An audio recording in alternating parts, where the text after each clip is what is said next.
the ENGWE M20 3.0.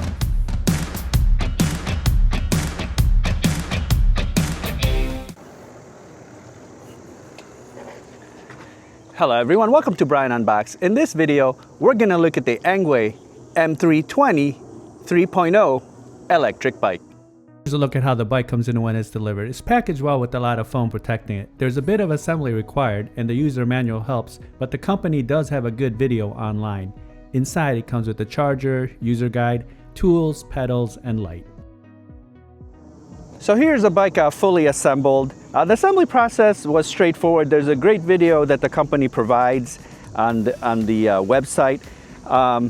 Basically, once you have it out of the box, you have to install the handlebars, install the front light, the front fender, the front wheel. And then you have to install the seat, install the storage compartment, the kickstand, the pegs in the back, and then the pedals. If you opted for the dual battery, since this is the dual battery version, it ships separately. To install that, you have to install the mounting plate, run the cable to the back, and then there's a plug that you'll use, and then just use the tie wraps to secure everything into place.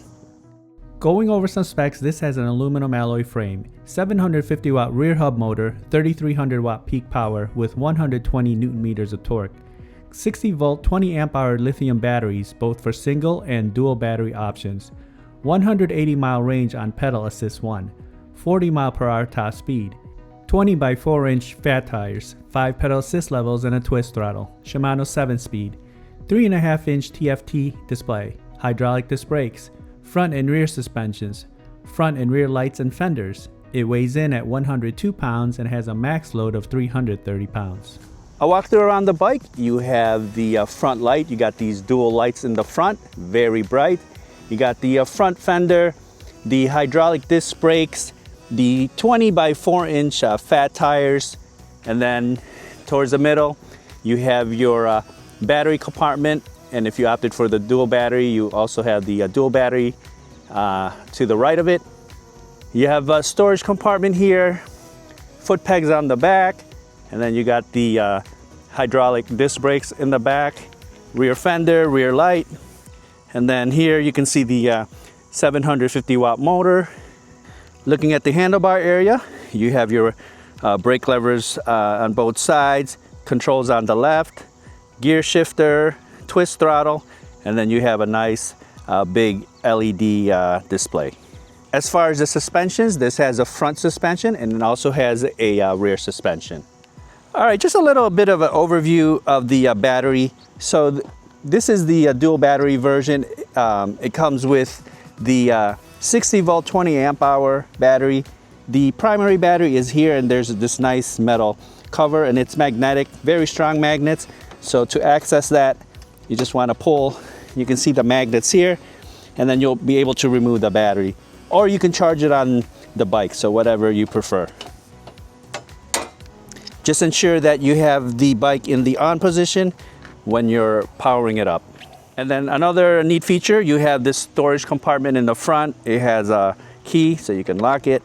So opening it, pretty decent size. You can put some of your accessories there, your phone, camera, whatever you're carrying around.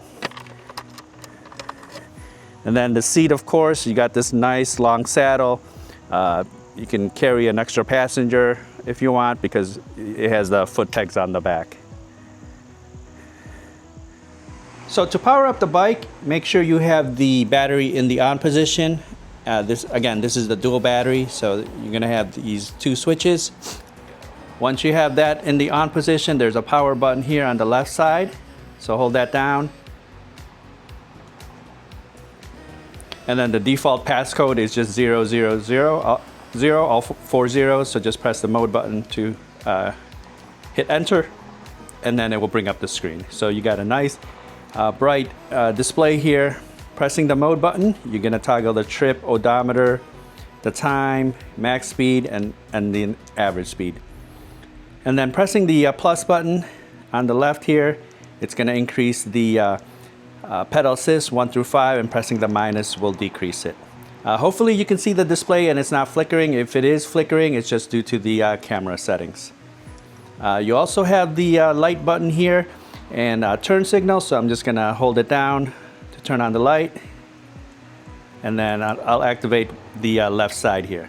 So you can see the front, you have these dual headlights, very bright, and then the rear, you have your brake light, and then the turn signal is set to the left side. And then finally you have the electronic horn, and it's very loud, so this is how it sounds. And then you also have a walk assist feature, so if you look at the minus button here, there's a picture of like a feet. So if you just hold that down, that will activate the walk assist. Going to the advanced menu settings, if you just hold down the M button for a few seconds, you can see it's gonna bring up a bunch of settings here. You have display unit, the brightness for your screen, auto on and off, wheel, riding modes, password, battery, HMI info, and you can clear the trip and then reset. So just a bunch of settings you can toggle. As far as unlocking the speed, by default it's locked at 20 miles per hour. So if you go to the riding mode here, all you have to do is hold down the plus button for about 5 seconds, 5 to 15 seconds. Once you do that, switch over to the minus button, hold it down to 5 to 15 seconds, and then you will see mode 3 and mode 4 pop up, and then you can just select mode 4. Mode 4 unlocks it, and it can top out at 40 miles per hour. This does have an advertised max speed of 40 miles per hour. So in my speed test, I don't think I'll be going 40 miles per hour due to the speed limits in the side streets here. But I'm just gonna show you here with the twist throttle. I do have it unlocked, and just gonna tilt it here. And you can see it reaches 40 miles per hour.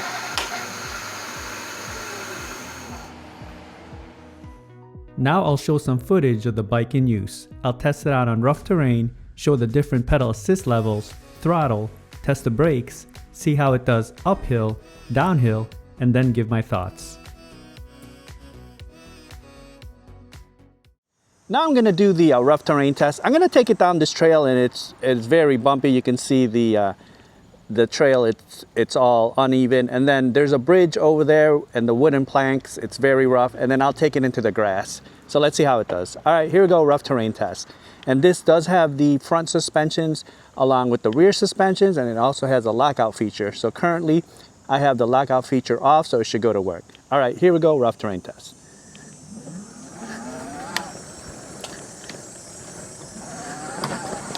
All right. You can see the suspension's going to work. A lot of torque on the acceleration, but the suspensions are handling it. And again, it has the fat tires as well, so no problems at all.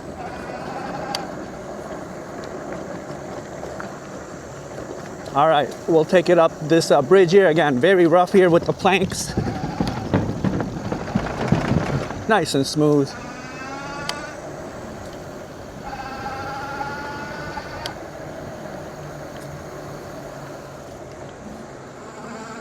I'm gonna take it into the grass here, see how it handles.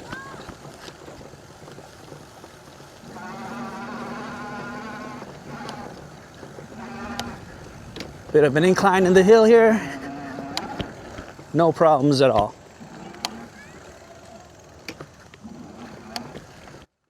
All right, let's go up this hill here. Plenty of power.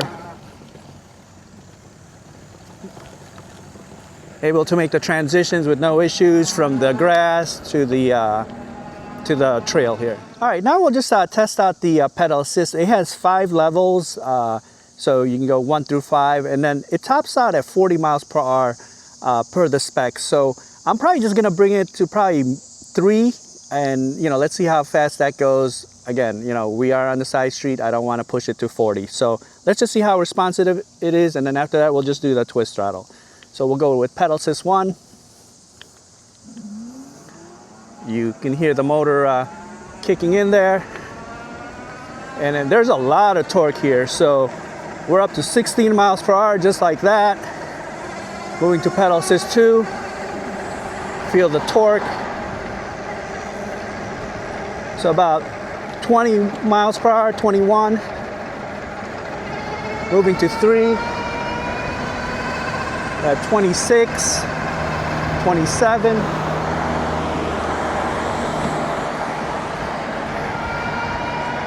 Let's go to 4. About 34. And I'll just stop it at that. So about 34 miles per hour, pedal assist 4. So I'm sure if I go to 5, it's definitely gonna hit 40 miles per hour. All right, so we saw that with the pedal assist, we reached about 34 miles per hour on pedal assist 4, and it had a lot more to give. So definitely 40 miles per hour is not out of the question. Now we'll just use a twist throttle. Again, I'll just take it to a good amount of speed and I'll slow it down. So, all right, here we go, twist throttle only. So you'll definitely notice the torque. There's plenty of torque here. We're already up to 25, 27.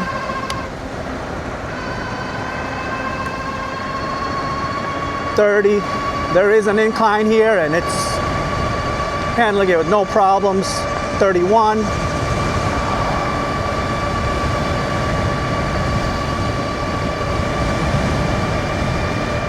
So it looks like I'm 32. 34. All right, we're gonna slow it down here. Looks like we're topping off at about 34 miles per hour. Now we'll test out the brakes. I'll take it up to a bit of speed, and then once I come into view, I'm gonna hit the brakes, and then you can use the parking lines for reference. This does have the hydraulic brakes, the front and the rear, so let's see how it does.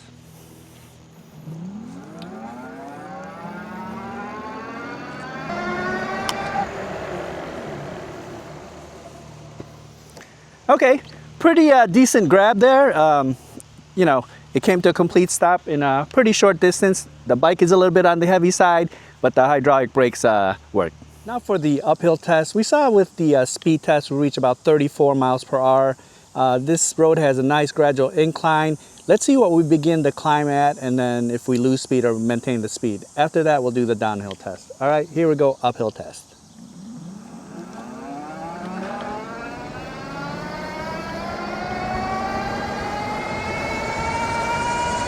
All right, very smooth, fast acceleration there. We're already up to 25, 26.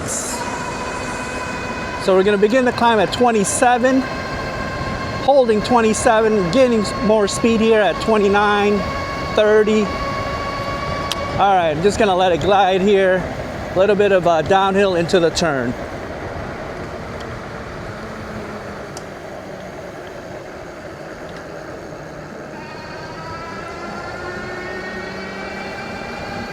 So with the uphill test, we began to climb at roughly 27 miles per hour, and then it still gained some speed and went up to 30. Plenty of power and torque, so it just handled that incline with no issues at all.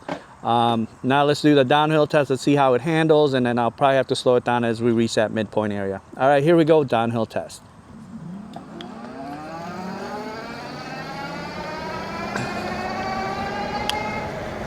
Again, very smooth acceleration and fast. Just gonna let it glide here into the turn. The steering is very responsive. No rattles, no vibrations.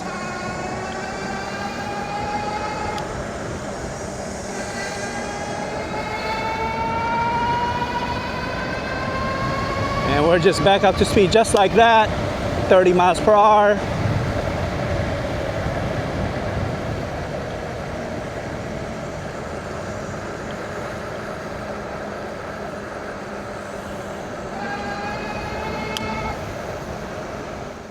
Here are my thoughts on the bike. The assembly process was straightforward. There is a bit of extra step if you opt for the dual battery, as you will need to install the mount and run the wires. I didn't run into any issues and everything went smooth. The paint is a matte black finish and there were no imperfections during the shipping process. The bike feels solid and it does have some weight to it, coming at 102 pounds. The cables are well organized and the majority are ran through the frame. The saddle is wide and soft and very comfortable, and there's room for a small rider in the back. The handlebars are a decent length, the steering felt stable and tight, no rattles or vibrations. It handled the rough surfaces with no issues. The front and rear suspensions along with the fat tires went to work and absorbed the bumps very well. The 750 watt motor, 3300 watt peak was strong. There's a lot of torque. It was able to handle the inclines with no problems and just powered through, as you saw in my test. With pedal assist, I reached 34 miles per hour but had plenty more left. Same with the twist throttle. I did back off a bit, but it can easily reach 40 miles per hour with ease. This has an advertised max speed of 40 miles per hour. Once unlocked, it's shipped at 20 miles per hour by default. And this has a range of up to 180 miles. But that will depend on the throttle usage, pedal assist level, weight, and environment that you're in. The hydraulic brakes had good stopping power and they grabbed on quick. Again, the bike is a bit on the heavy side. The 3.5-inch display is large and intuitive, easy to read, but it does get washed out a bit on bright sunny days. Overall, the bike is solid and extremely fun to ride. It has plenty of power, range, and it handles well. It's able to navigate various terrain with no issues. If you're looking for a moped-style type e-bike, this is something to put on your list in my opinion. So that is my review of the ENGWE M20 3.0 electric bike. If you like my video, go ahead and hit that like button, and if you haven't subscribed yet, hit that subscribe button as well. Until next time, this is Brian Unboxed. Take care, everyone.